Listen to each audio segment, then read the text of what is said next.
Starting this lesson, it wants you to have ocean sounds behind it. So you start off asking, have you been to the ocean before?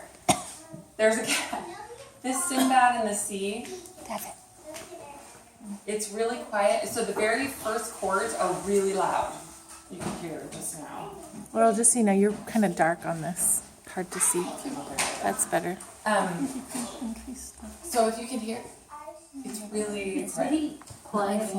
Oh, this isn't an iPhone. Yeah, I know. I'm just wondering. Oh, okay. Oh, that's why.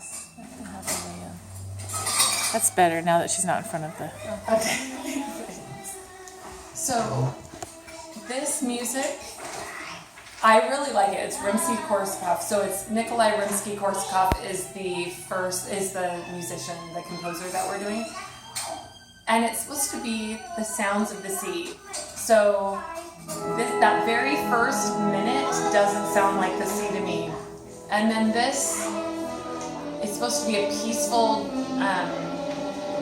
journey on the sea, a peaceful trip, ocean sounds. And I don't know if you can tell if you're into Western music. This to me does not sound peaceful. So it actually, because of the dissonance in it, it's major chords, but it's moving, it's the movement of the sea. And you're trying to have everyone pretend they're in a boat and try to feel the waves. And you can hear that. And it's supposed to be peaceful and calm. Does that sound peaceful and calm? So you're supposed to walk around, and I have this spray bottle that will have salt water in it. And you'll go around and spray the kids and have it just lightly over their heads, and they'll taste the salt water. So there are parts of it, you have to listen to the whole thing. At about 3 minutes in, this might be what they're talking about. It's a little bit more calm. That calm only lasts for 1 minute. So it has the same melody as the beginning that's a minute in. So if you can do this if you can try to make this section last about a minute, then you should be fine. I'm also going to download some ocean sounds where you can actually hear just water splashing. But having them listen to this music is better for them to get an idea.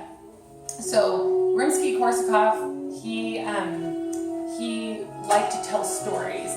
And so you'll start off just talking about, have you ever been to the ocean? Have you ever, felt a nice breeze on your face?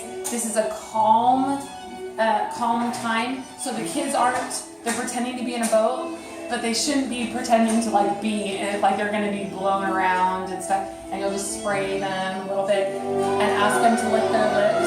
See, it gets like that after about a minute. So I would go through the music and kind of see what you want to Play for the kids. Play for the kids.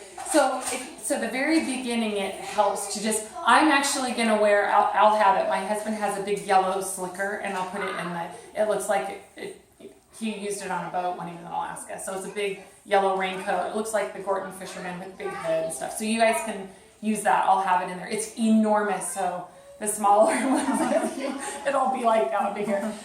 So yeah. The question is, you said this music lasts for about 9 minutes? And the song is 9 minutes long, yeah. But the piece is only 1 minute. When you're talking about some 1 minute, 30 seconds. So if you just listen to it on your phone or listen to it on a CD player and figure out where you want to start it. You could start it at a minute in is where it kind of has the melody that also shows up again 3 minutes in. 3 minutes in, it's a little more calm. So I'm going to start at 3 minutes in and then probably go back, and when it starts getting loud, move it back to 3 minutes in. It's about 3 minutes and 5 seconds. And it should only take, I'll have them kind of visualize, close their eyes, and picture that they're on a boat. Ask any of them if they've ever been on a boat. The water's calm, the sky is blue, and have them just kind of out there. And the waves are moving, so there's going to be a little bit of splashing. And so I'll have them close their eyes, and I'll kind of mist them. I have 2 kindergarten classes, so I'll have them all sitting on the floor. So the younger they are, the more they'll get into this. But the older kids do get into it too. So the little kids, you can have them hold their hands like they're on a boat and swaying, like holding to the edges of the boat. They'll get into that. 5th graders, 6th graders probably won't get into that as much, but they'll like the idea of being sprayed. If there are any girls that are like, don't spray my hair, then, you know, the older kids might care. But I've never had a class that's really cared. Oh, this is what the slipper looks like. So the costume, I'm gonna have this over the top. You'll get really hot in it. It's because it is a rain. It's like made for fishing. I mean, look, I'm 6 feet tall and it's big on me. So you can roll up the sleeves, but the kids really get into the costumes. They love it when you come in costume. So I'll have this on. There's also, if you have a caftan, the other costume actually has to do with 1001 Arabian Nights. So I don't know if any of you have any sort of costuming for either like harem pants or like a tunic, like a drapey kind of tunic that will look like your Shahrazad from the 1001 Arabian Nights. That costume you'd wear underneath this, and then you could take it off. And then I have some scarves that I'm going to put in there so that when you start telling the story of that, then you'll take this off and put a scarf over your head and kind of wrap it around and look like you're storytelling, moving into the Sinbad section. So anyway, I'm already totally derailed from my lesson, but that's just to set it up. So the music is a little tough at the beginning to find the right place. So you'll ask them all to close their eyes and pretend that they're on a boat, and then try to have them visualize it. And then so Rimsky-Korsakov, the name of this song that I was just playing is Sinbad in the Sea. So how many have ever heard of Sinbad? And so the kids, a lot of them will know the cartoon, and so they can kind of give you a little idea of what that is. So Rimsky-Korsakov was the composer that wrote this, and writing music was really hard for him. He was a really musical guy. He loved music. And when he was very, very young, he was about 4 years old, his dad and mom were both musicians, and the family would have these parties and they'd have all this music at home, and he would drum on his little drum with the rest of the family. And even when the tempo would change, he would be able to keep in time. And when he was about 5 or 6, he learned the notes on the piano so that he could actually go in the other room and his dad would play a note on the piano and he would be able to say what note that was. So he had perfect pitch. So he was really young and he was able to do that really young. And then he had some informal lessons. So he did learn a little bit scales and stuff like that, but he never really learned musical structure and theory when he was young. So writing compositions was hard for him. It always was. But he was really talented, so he was able to do it. Let's see. He also really liked theatrics, and so he would have little plays. He and his friends would do these plays where they would make clipper ships and out of string, and they would have these little performances. So he was really into that. That came in later as something that was really important to him. So during one of these productions, he actually pretended to be a watchmaker and destroyed his dad's watch. Like he hammered on it and destroyed it. So his older brother so Rimsky-Korsakov was Russian, and his older brother was in the Russian Navy, and so his parents just wanted him to follow in his brother's footsteps, and so he ended up being in the Navy as well. And so when he went to Naval College, he was pretty young. I think he was about 15 or 16 when he went to Naval College. He continued to study music, continued to learn. He would go to the opera, and he was really into that. And while he was on leave, just on shore leave one time, he met Balakarev. So last year, for those of you that did FAME last year, if you remember Alexander Borodin that did Chopsticks, he was one of the Russian 5, the Russian handful. So those 5 storytellers, they were really into Russian tales, and they would try to write music that sounded like these tales. And so Rimsky-Korsakov is one of those 5. So there's Borodin is one. Balakirev was the main Russian, he was like the one that headed it all up. But there was Balakirev and Kui and Borodin and Rimsky-Korsakov and Mussorgsky. Those are the 5 of the Russian handful. And we actually study Mussorgsky as well. So 3 of the 5 end up coming up in our opening lessons. So he's one of them, and he was 17 when he met Balakirev. And that group of 5 wasn't big yet. They hadn't really formed a group, but he was kind of asked to become part of it. And he was really nervous. He didn't know how to write music formally. He didn't have the training that these other guys did. But he was willing to do it, and so he kept working on it. And so he kind of looked for storylines that would lend themselves well. And Sinbad ends up being one of the ones that he was really interested in, the story of Sinbad, even though it's not a Russian story. He does write. He has some journals he wrote about his kind of feelings of inadequacy, that he didn't feel like he really measured up to the other guys in this group. But if you listen to his music, obviously he was extremely talented. So he actually planned an opera that was centered around a play that was Alexander Pushkin play. And when he was doing this, there were 2 sisters that joined this group when he was putting this opera together. And one of the sisters, he ended up marrying her. Her name was Nadia Puregold. And they ended up getting married, and they had 3 kids. And he was made a professor in St. Petersburg. Initially, he was still doing work at a naval college, so he was kind of splitting time. And and eventually, I guess the idea of having to work really hard to learn music theory later in life made him a really good teacher. It made him understand the kids and how, like, just the fundamentals of it. So he became his students absolutely loved him. He was a really, really good teacher. And let's see. Eventually he became the Russian inspector of bands, and finally that meant he could quit the Navy and he could support his family because he became the inspector of bands in Russia. So he actually was earning enough. Let's see. And then in 1907 and 1908, he suffered a series of heart attacks and ended up dying in 1908 from complications. So he was one of the most gifted storytellers of the group.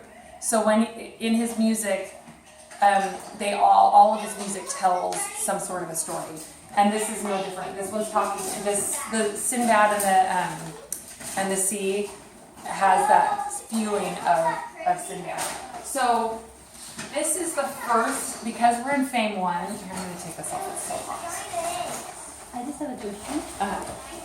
So whatever the narrative that you gave right now, so would you be giving all the narrative to all the It depends. Okay, so when I'm teaching a class, if I'm teaching kindergartners, almost all that is over their head. Most of the time with the kindergartners, and I usually teach a couple classes of them, I'll have them sitting on the floor. There's a lot more play acting. A lot of times I'll have them get up and move to the music.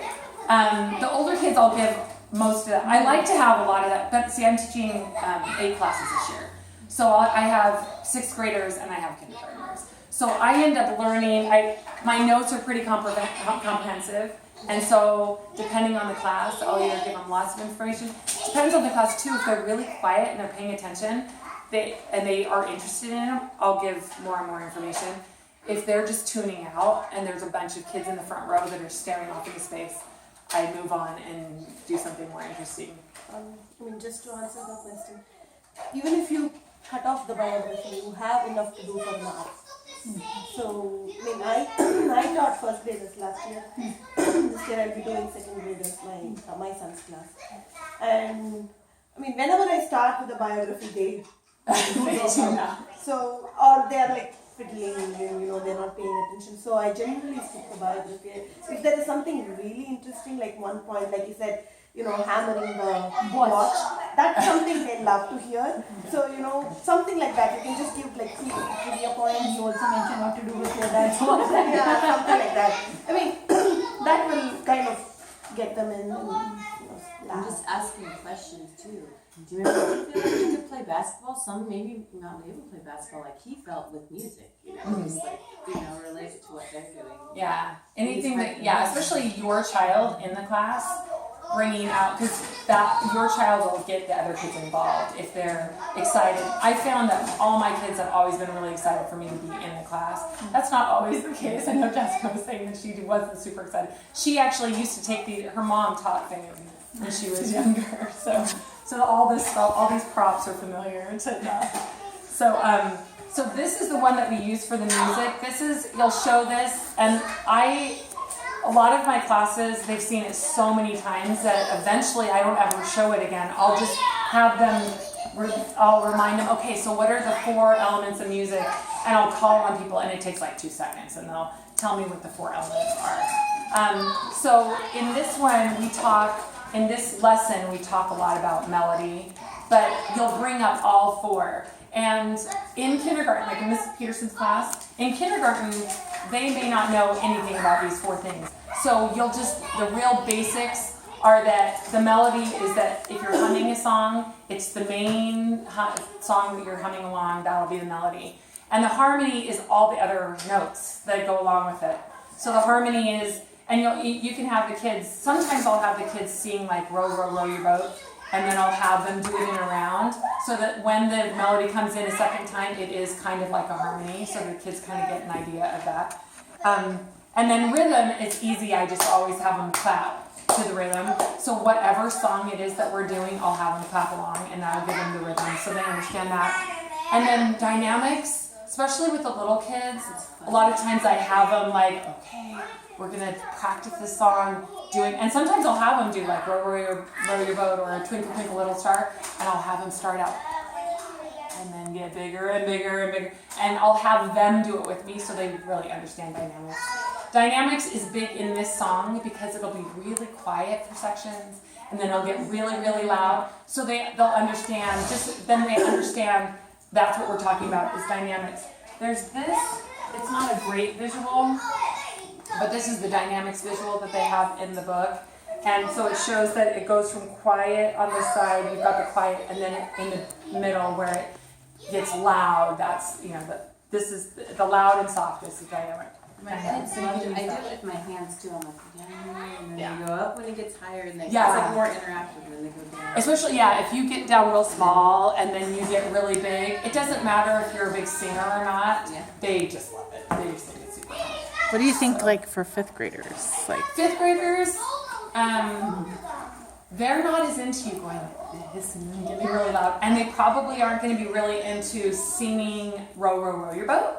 But I found with the older kids, like when I was doing melody last year, I think, was it last year or the year before, What Does the Fox Say?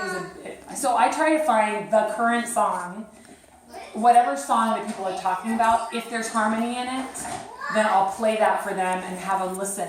That song has great harmony in it. You'll hear the main, because there are 2 people that sing in that song, they're brothers, and one will be singing the melody, one will be singing the harmony, and so I would turn it on full blast and have them listen, and they could hear there was harmony in a song that they were listening to anyway, so that helps a lot. Trying to relate it to what's going on now makes a big difference. The little kids, they'll totally just follow you along and sing where you go, but Mr. Star's class is gonna be. But that said, the older kids, you can get way more in depth into the biography if you want, and quiz them and ask them, like, you can ask them hard questions that the little kids really won't get into.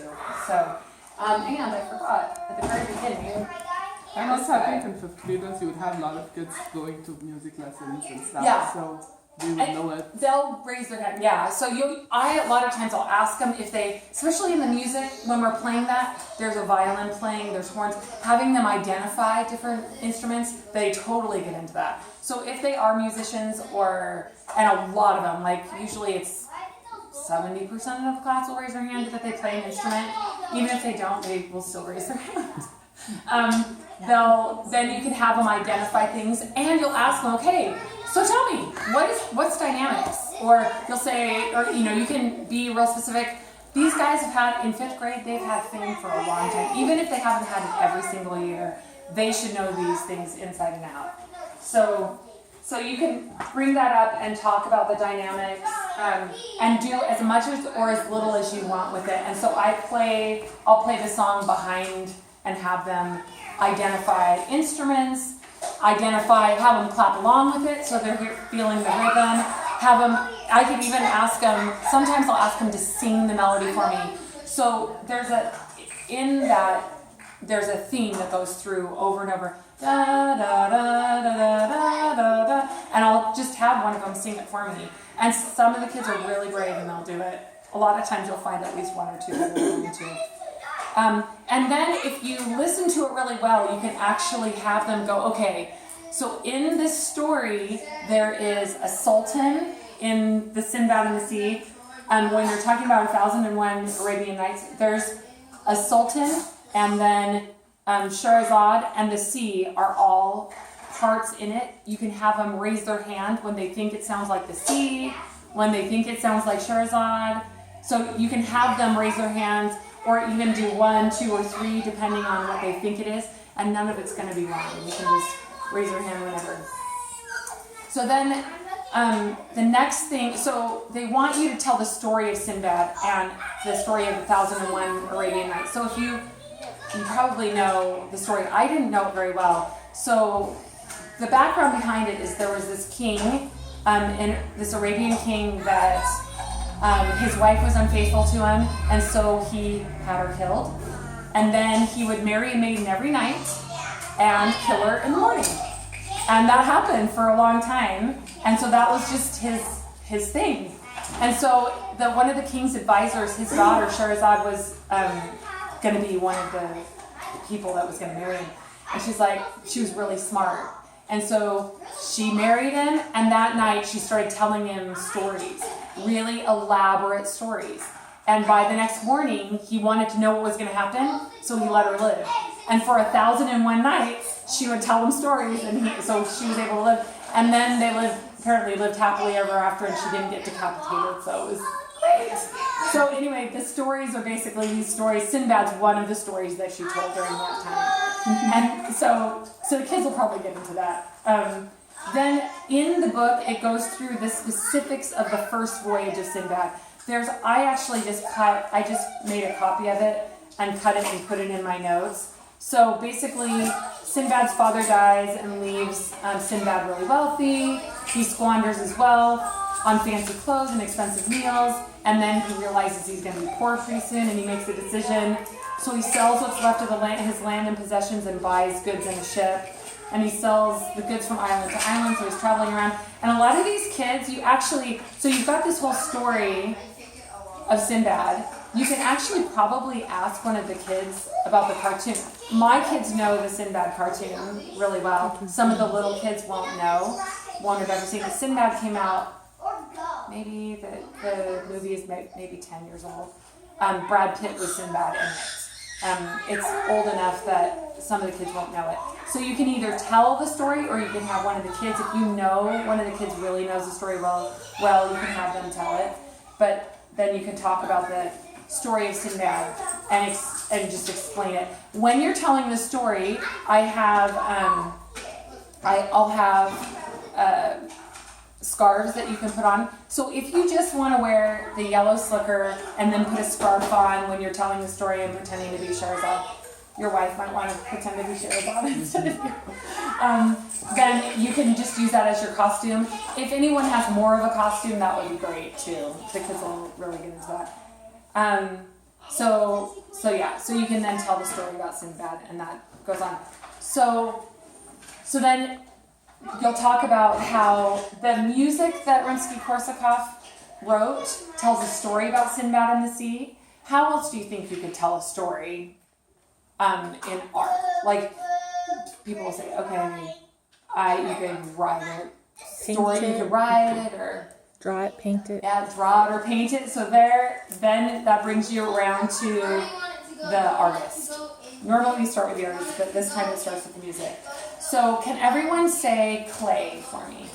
Clay. Clay. Who likes to work with clay? Who likes to use clay and make things out of it? Okay, so you're like, yay, me. The kids love clay usually. So today's artist that we're going to talk about, his name is, show you. His name is Paul Klee. The Klee is pronounced clay, just like modeling clay. So this is our artist, Paul Klee. He was also fascinated by Sinbad. So Rimsky-Korsakov loved the story of Sinbad. So did Paul Klee. He loved the story of Sinbad. And do you have a picture in your mind of what Sinbad looked like? No. Do you have any idea in your mind? So, if you picture a sailor, so you've gone through the story of Sinbad, and he was a sailor. Some of the kids will have the picture of the cartoon in their mind. My kids, when I was printing out pictures last night, they could only picture the cartoon. And even when I printed out a picture of the ship, so this, you have them close their eyes and say, okay, picture what you thought Sinbad was going to look like during the story. You didn't look like this? No, he didn't look like this.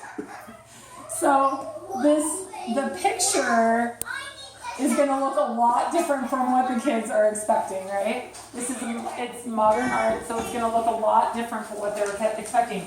And I actually printed out a picture of what the kids might be picturing Sinbad to look like. Yeah, That's more realistic. and the difference between the two of them, pretty stark, right? And even his boat, right? So then picture that boat. And my kids really fought me on the boat picture too. It was hilarious. I have a bunch of things here that we can use. So my boat picture is in here somewhere. Oh, here it is. So this is, I actually printed a boat model because the kids didn't want me to use one that had regular sails that looked too much like a clipper ship today. And in the Sinbad movie, the sails looked like this. So that's why I ended up printing up the model. So does this boat look very much like Sinbad's boat here? Okay. So this interpretation of what Sinbad looked like is a lot different from probably what you were picturing in your mind. And then, do you agree with this picture, or do you think your idea of what Sinbad is probably more accurate? Okay, so then you can give the bio on Paul Klee. Clay was a really fascinating guy. Clay's family was really, really musical. His mom was a concert pianist. So this is the artist now. His mom was a concert pianist, his dad was a music professor, and he played the violin and was a vocal soloist. So he was so good, he could have been a professional musician as well. And he really struggled with the decision between art and music because he was so good at both of them, and eventually decided to do art. But he was a really amazing musician. And so if you have, that's where I would have the kids raise their hand. Do you guys like music and art? Do you think it would be hard to decide? If they remember from last year, Borodin, the one that was the Russian guy, he was a doctor and a composer, remember? So he did both. He was very good at both. So Clay was born in Switzerland to a German family. His mom actually did taught piano lessons, and it was, in the 1800s, this was really unheard of for her to be supporting the family a lot. His dad was a professor, but she did more of the supporting of the family, so he did all the cooking and the cleaning and took care of the kids and stuff. So yeah, it was a really different setup for that time period. Even for this time. Yes. Yes, even for this time. No, it's a little different, but this was really unusual. And so his grandma actually taught him painting, His grandma was a really good painter. He was actually ambidextrous. Does anyone know what ambidextrous is? Writing with both the hands. Yeah, and he putting could write, he could paint with both hands. It was really cool. Super talented guy. And until he was 35, so he ended up going to the Academy of Fine Arts in Munich. Until he was 35, he did almost all his art was in black and white and watercolor. So, did you